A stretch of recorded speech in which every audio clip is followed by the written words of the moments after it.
pour une nouvelle vidéo un petit peu différente de ce que je vous propose d'habitude. Je vais essayer de vous faire des petites vidéos exercices d'aquarelle. Je trouve que c'est assez sympa de vous proposer ça parce que c'est vraiment grâce à ces petits exercices en fait que vous allez pouvoir être plus à l'aise après sur vos projets scrap. Donc voilà, je pense que moi ça m'a beaucoup aidé, donc je me dis que ça, si je peux partager ça avec vous aussi pour vous alliez un petit peu plus loin dans l'aquarelle et puis pour vous aider. Alors, je ne sais pas encore combien de vidéos je vais faire sur le sujet, je ne sais pas trop comment je vais appeler non plus cette série de vidéos là, peut-être exercice d'aquarelle, je ne sais pas encore, je vais voir ça, je vais réfléchir à ça. Donc ce que je vous propose aujourd'hui, c'est de réaliser en fait une sorte de nuancier. Alors on va monter crescendo dans le nuancier, on va commencer par la chose la plus... pas la plus simple mais la plus basique en fait. La première chose que vous pouvez faire quand vous ouvrez votre palette d'aquarelle, alors soit lorsque vous achetez des palettes comme ça avec déjà des godets à l'intérieur, voilà, c'est l'une des premières choses que vous pouvez faire. Et puis ensuite si vous avez déjà si vous faites vous-même votre palette d'aquarelle en achetant vous-même vos godets séparément, c'est voilà, à chaque fois que vous achetez un godet, c'est de faire ce petit exercice là. En fait c'est un exercice de base qui va vous apprendre à bien connaître vos couleurs.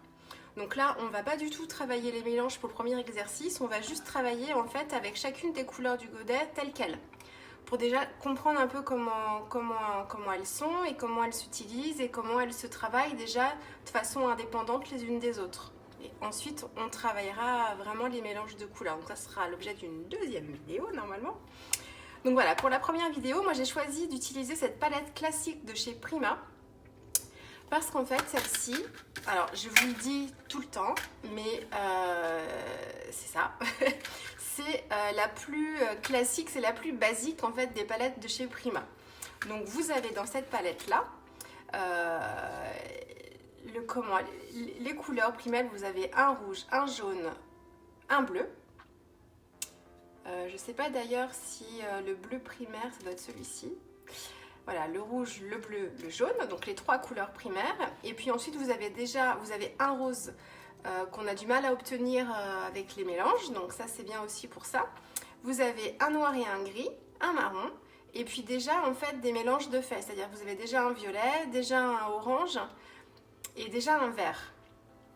Donc voilà, donc les trois couleurs primaires, enfin, moi je me rappelle mes vieux cours de dessin à l'école primaire, je crois, on commence à apprendre ça peut-être, et puis après plus au collège, je ne connais pas les programmes là maintenant, mais quand vous mélangez du rouge avec du jaune, vous obtenez du orange, quand vous mélangez du rouge avec du bleu, vous obtenez du violet, et quand vous mélangez du jaune avec du bleu, vous obtenez le vert.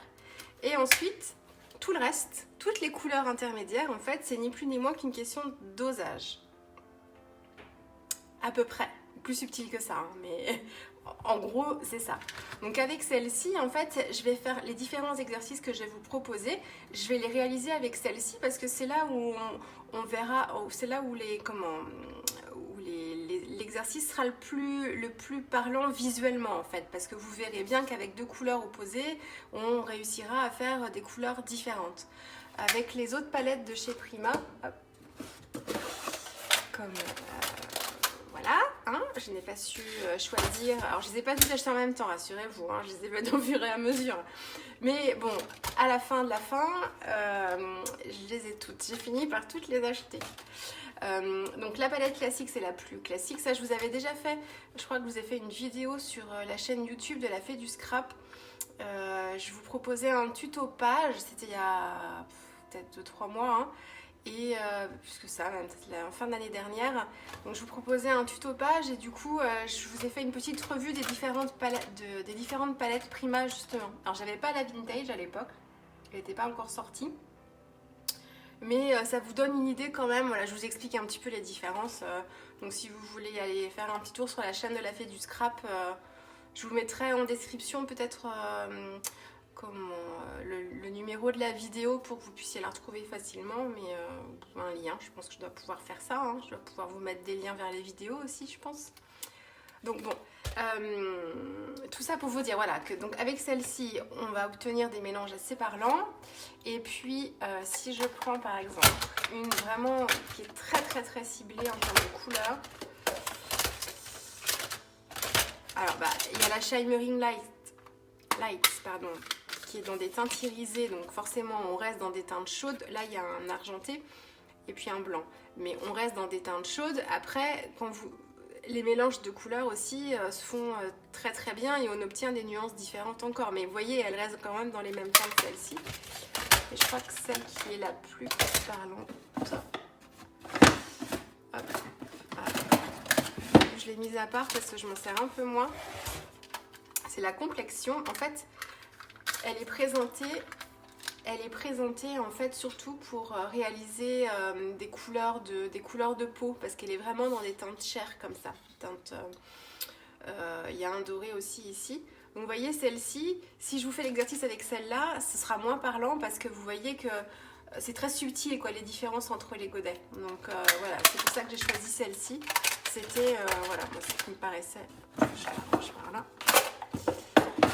ce qui me paraissait le plus visuellement parlant pour l'exercice. Alors, aujourd'hui, donc je vous dis, là dans cette première vidéo, on va pas du tout parler de mélange, on va parler de dégradé. Je cherchais le mot. Pourquoi c'est la première chose que vous pouvez faire avec votre palette? Parce qu'en fait, quand vous achetez votre palette, vous avez vos petits godets. Alors là, forcément, si j'avais dû faire une petite vidéo sur Insta où j'avais les petits godets déjà bien emballés, c'est trop mignon. Et puis voilà, c'est un vrai plaisir de les déballer. Enfin voilà, c'est vraiment le premier exercice que vous devez faire. Non, vous ne devez pas faire, mais que je vous encourage à faire en tout cas. C'est en général quand on déballe tous ces petits godets, on commence par faire son nuancier de couleurs. C'est-à-dire qu'on met sur le papier, avec les palettes, vous avez déjà en fait une charte comme ça et un graphe et vous n'avez en fait qu'à mettre vos petites touches de couleurs au fur et à mesure que vous essayez vos godets.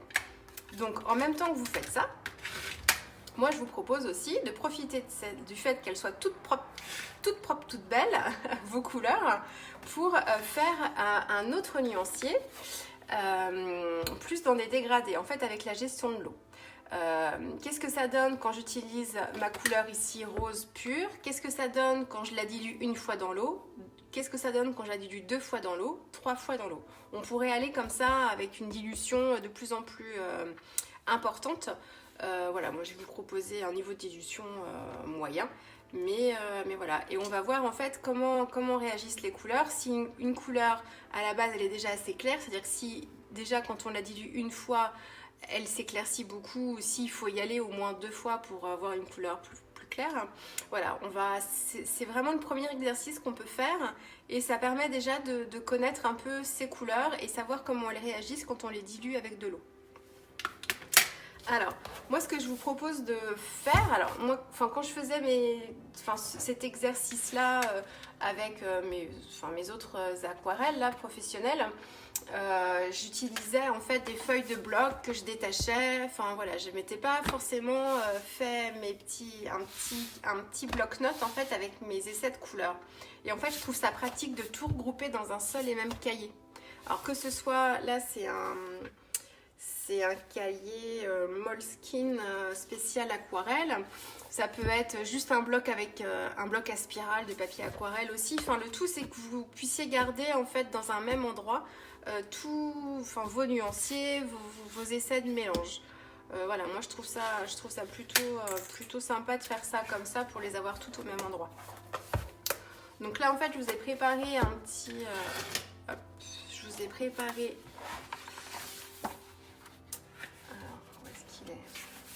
Voilà. Bon, j'ai pas une belle écriture, voilà, j'aimerais bien faire en plus un petit peu de calligraphie, tout ça, mais bon, voilà, le temps me manque, bon, donc ce sera un projet quand je serai à la retraite. Mais pour l'instant, c'est pas d'actualité du tout. Alors, donc là, j'ai dans les palettes Prima, vous avez donc 12 couleurs. Donc là, j'ai représenté mes 6 premières couleurs et puis les 6 autres ici. Et puis en fait ici, je vais utiliser la couleur telle qu'elle, dans la première ligne, j'utilise la couleur telle qu'elle sort du godet. Dans la deuxième ligne, je vais tremper une fois mon pinceau dans l'eau. Donc dilution, j'ai mis au plus pour faire juste une dilution. Ici, deux fois le pinceau dans l'eau, donc 2 dilutions. Et ici, 3 fois le pinceau dans l'eau, donc 3 dilutions. Et je vais le faire comme ça pour chacune des couleurs. Alors, ce que je vous encourage à faire aussi, ça je vous l'ai déjà dit, mais c'est d'utiliser 2 godets d'eau. Un godet pour les tons chauds et un godet pour les tons froids. Donc un pour les jaunes, les rouges, les orangés, les roses. Et un pour les verts, les jaunes, les bleus. Le violet, vous choisissez dans quelle catégorie vous voulez le mettre.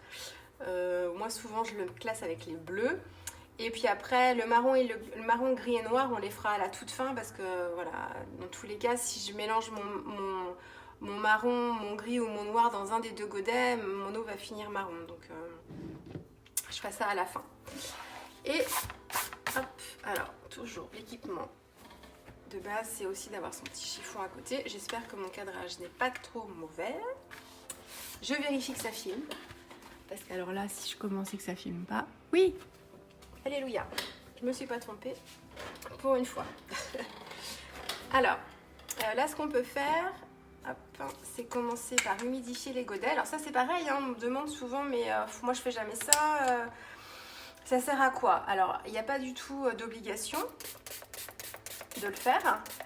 Moi, je trouve que ça me permet quand même aux aquarelles de se ramollir un petit peu et de m'éviter, moi, de devoir mettre de l'eau à chaque fois. Enfin, plus d'eau. Du coup, elle commence à travailler un petit peu, elle s'humidifie et je peux travailler un peu plus vite dessus. C'est tout.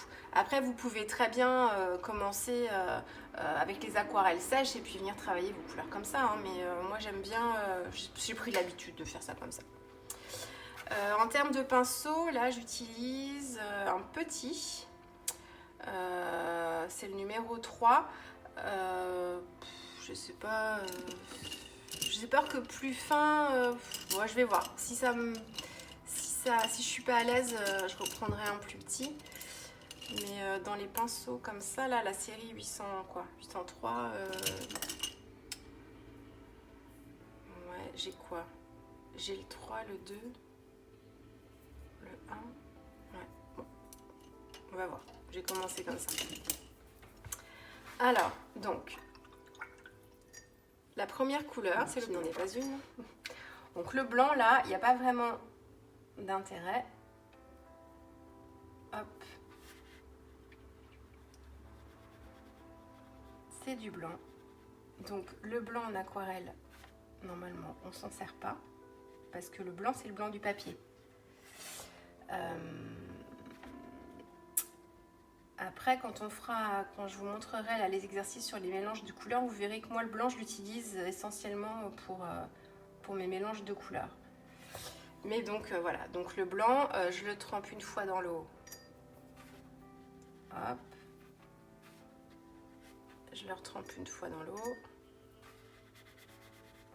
Et je le retrempe une fois dans l'eau. J'ai trop de gouttes. Voilà. Donc on peut dire qu'il ne se passe pas grand chose. Hein. J'ai juste essuyé mes gouttes.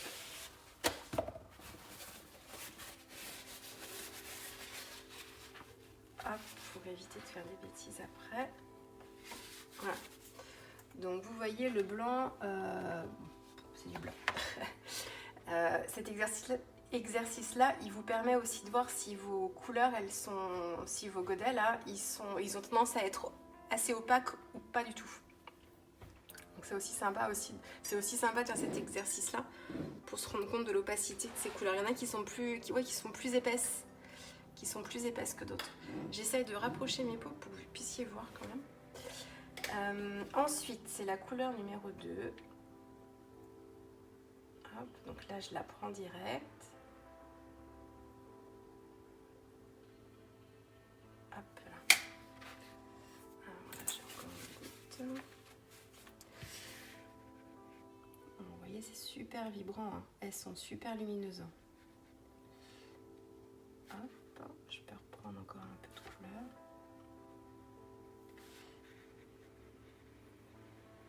là, cet exercice-là, il vous permet aussi de, quand vous faites pas, enfin voilà, quand vous débutez à l'aquarelle, c'est de savoir un peu comment gérer le pinceau. Voilà, c'est un nuancier, on s'en fiche, hein.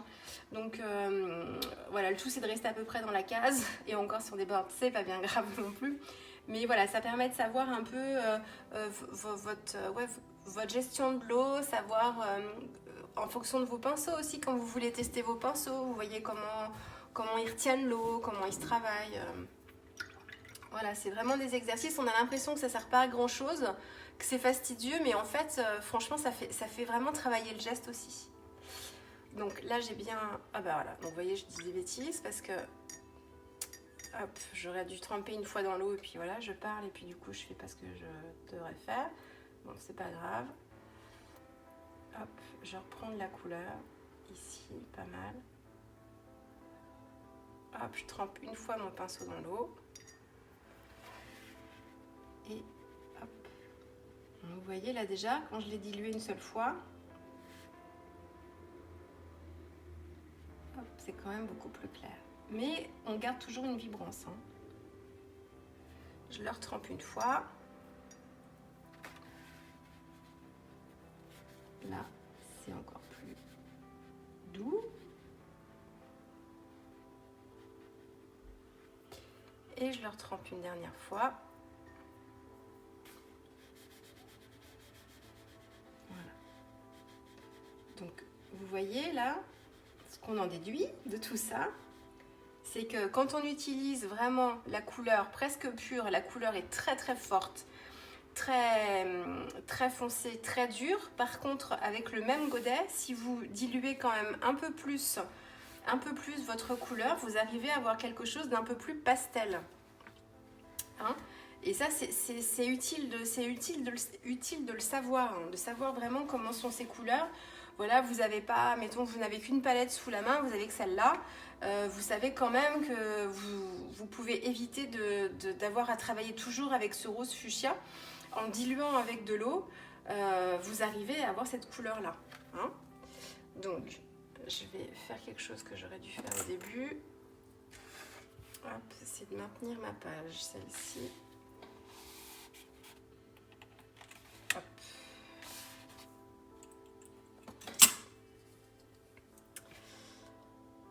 Et hop. Je sais pas combien de temps va durer cette vidéo encore, mais là, je vais pas la faire en accéléré ou je le ferai peut-être à la fin, mais je vais voir. Pour l'instant, je commente en même temps. Ensuite, on est sur un rouge. Hop, donc je prends la couleur directement. Voilà, donc c'est déjà un rouge un peu brique, hein. Hop. Je trempe une fois, j'essuie un peu pour pas qu'il y ait trop d'eau.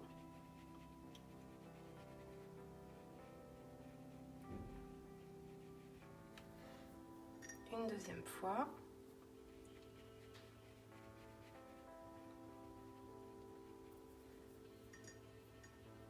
Et une troisième fois.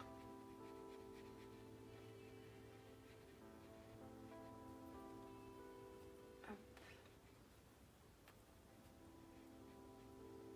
Donc là, je suis juste en train en fait d'enlever le surplus d'eau en essuyant en fait avec mon petit chiffon. Voilà. Donc vous voyez, là on est quand même sur une couleur aussi toute douce, hein. Alors après, je m'attaque au orange.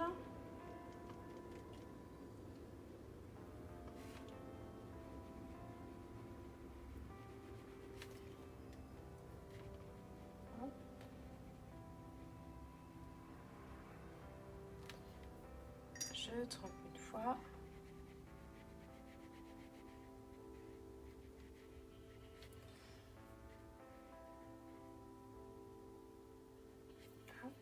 Une deuxième fois.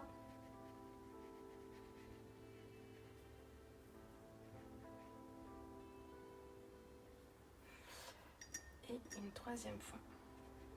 Là, on voit presque plus rien.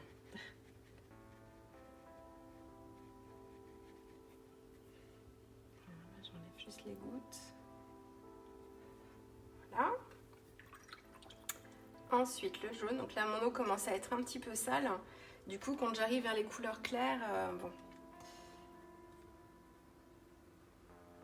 Alors là le jaune, souvent, bon, là ça va, il tire pas trop vers le vert, mais comme je l'ai déjà travaillé pas mal avant avec cette palette là, je l'ai utilisé en fait beaucoup avec le bleu, enfin je m'en suis servi beaucoup pour me faire des verres. Et du coup, voilà, je l'ai nettoyé avant. Hein. Donc pour nettoyer, en fait, on prend son pinceau, on prend de l'eau propre, on prend son pinceau et ensuite on vient essuyer son godet. Ensuite, on met son pinceau sur le chiffon, voilà, et on recommence l'opération jusqu'à temps que la couleur en fait revienne vraiment pure sur le godet. Et voilà. Et avec le jaune, en fait, quelquefois c'est compliqué de, enfin, quelquefois il peut rester quand même une nuance de vert. Alors, ce que font certains aquarellistes, c'est qu'ils prennent, donc mettons, ils ont une couleur de jaune qu'ils aiment bien.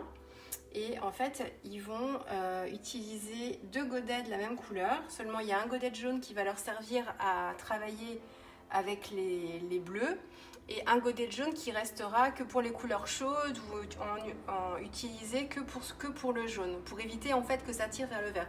Là, du coup, ça me gêne pas trop parce que voilà, j'ai bien vraiment le côté jaune du godet. Donc c'est bon. Ça va. Donc là je suis rendue à la 5e. Bon, je ferai le violet après. Je vais continuer avec les couleurs un peu plus froides.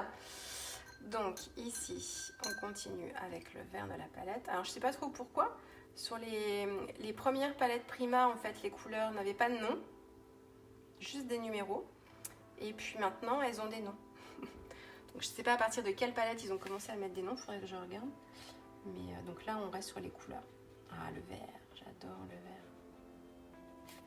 Donc là, hop, je reprends un peu de couleur sur mon godet parce que je veux vraiment voir, je veux pas qu'il y ait trop d'eau.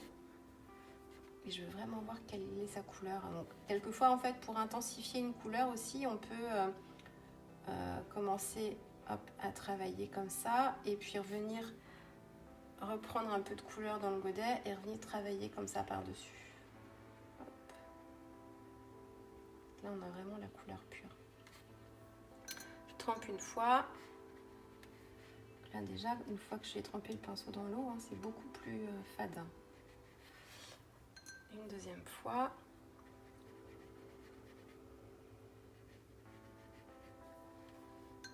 Et une troisième fois. Voilà, vraiment, la troisième dilution, elle est vraiment toute douce. Hein. Hop. Voilà, alors j'ai refait les gouttelettes.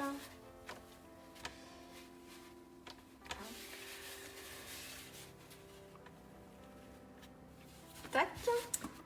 Allez, je passe de l'autre côté. J'ai essayé de ne pas faire de tâches.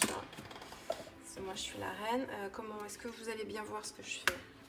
Je vais faire comme ça. Alors c'est pas mon sens habituel, mais je vais me débrouiller. Oh, regardez ces jolies couleurs, on dirait du jus d'orange, du jus de pamplemousse. C'est ça qui est bien dans l'aquarelle aussi. Hein. C'est vraiment, on joue vraiment avec les couleurs. C'est top. Alors, donc je me trompe pas, je suis rendue à la 7e couleur. Hop, donc c'est un bleu. Alors j'ai perdu le nom des couleurs en fait. Le bleu cyan, enfin le rouge magenta, enfin tout ça j'ai perdu. Il faudrait que je me recultive un petit peu dans les bases des couleurs là. Il y a pas mal de livres d'ailleurs qui existent sur la composition des couleurs, j'en ai un. Et c'est vachement intéressant. Hop, donc une fois dans l'eau, ici. J'espère que vous voyez bien ce que je fais. 2 fois dans l'eau.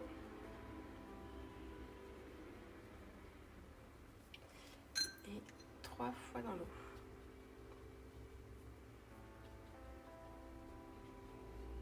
Peut-être que mon pinceau est un poil trop gros pour l'exercice. Ça va le faire quand même. Voilà. Ensuite, la couleur numéro 8. C'est un bleu bien soutenu.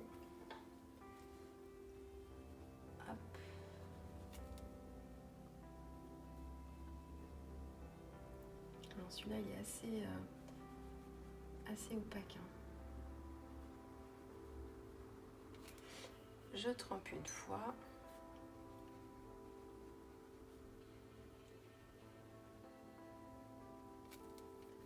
Une deuxième fois.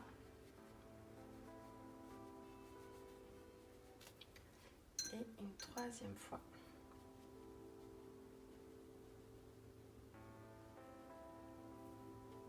Voilà. Alors le violet.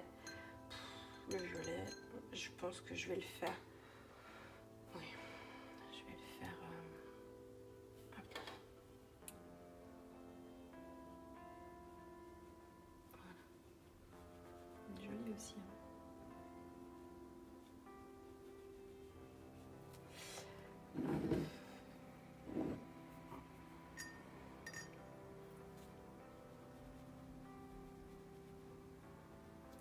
En fait, quand on les dilue dans l'eau, ça se rapproche de la couleur de la palette pastel. Alors, la pastel, elle est assez laiteuse, donc on a moins ce côté translucide. Mais vous voyez que avec cette palette-là, vous pouvez très bien réussir à faire des couleurs pastel si vous les diluez. Là, c'est tout à fait, et on garde le côté transparent. Le côté transparent de l'aquarelle. La pastel, elle peut avoir ce côté, alors qu'on aime ou qu'on n'aime pas, ce côté vraiment très laiteux, un peu crayeux. Et voilà, je sais que moi, quand je les utilise sur des colorisations de tampons, ça me gêne un peu parce que du coup, mon trait, il est plus vraiment noir. Mon trait de tampon est plus vraiment noir et du coup, ouais, ça peut me gêner. Ça me gênera moins pour les fonds du coup, mais... Hop.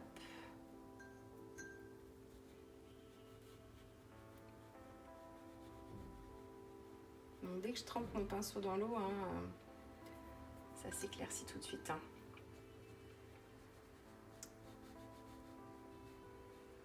Hop. Bah, j'ai oublié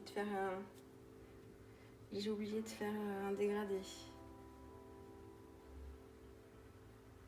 Hop, je ferai à la fin. Voilà, ensuite là c'est le gris.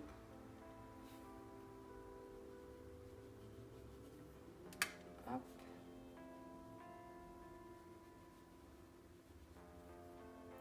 Alors j'ai peut-être un tout petit peu trop d'eau, ce que je vous disais à mon pinceau, peut-être un petit peu gros. J'ai un tout petit... Ah ben là on voit plus rien. J'ai un tout petit peu trop d'eau, je pense, dès le départ. Donc avec les couleurs qui sont déjà claires... ouais, j'ai rien. Je vais refaire un test. Alors, est-ce que j'ai un papier là? Ça m'embête, c'est mes petites colorisations de ma fée. Alors, des tampons de ma fée, donc peut-être pas. Hop. Voilà. Je veux juste regarder si c'est moi qui ai vraiment trop chargé mon pinceau en eau ou si c'est vraiment parce que c'est un gris tout doux.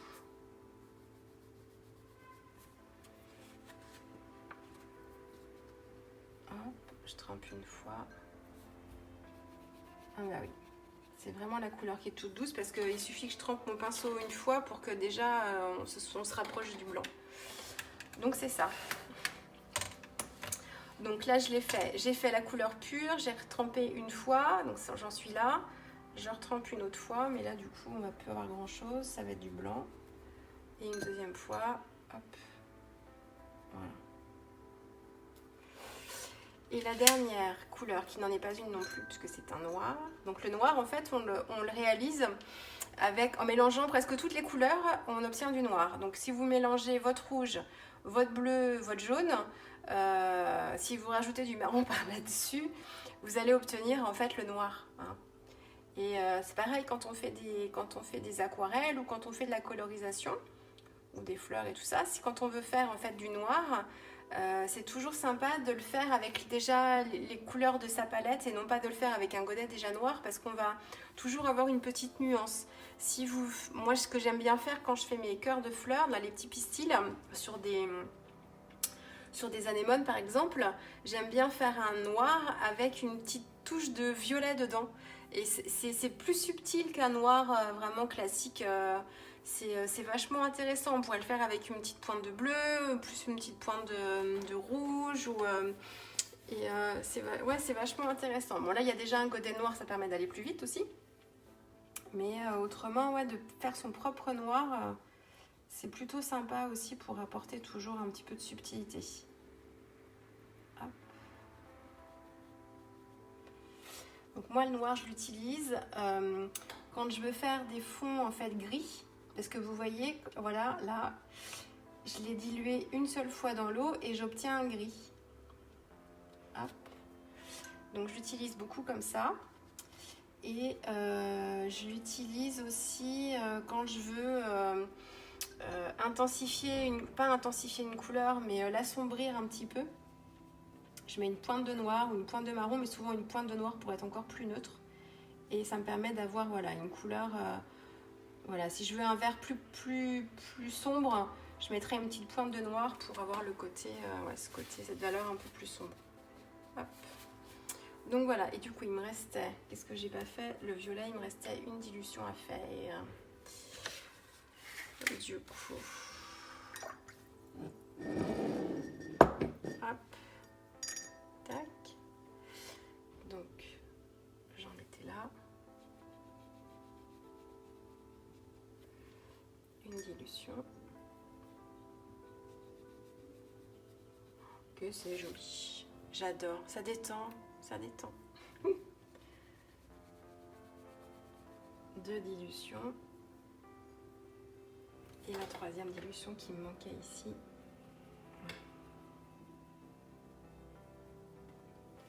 Hop.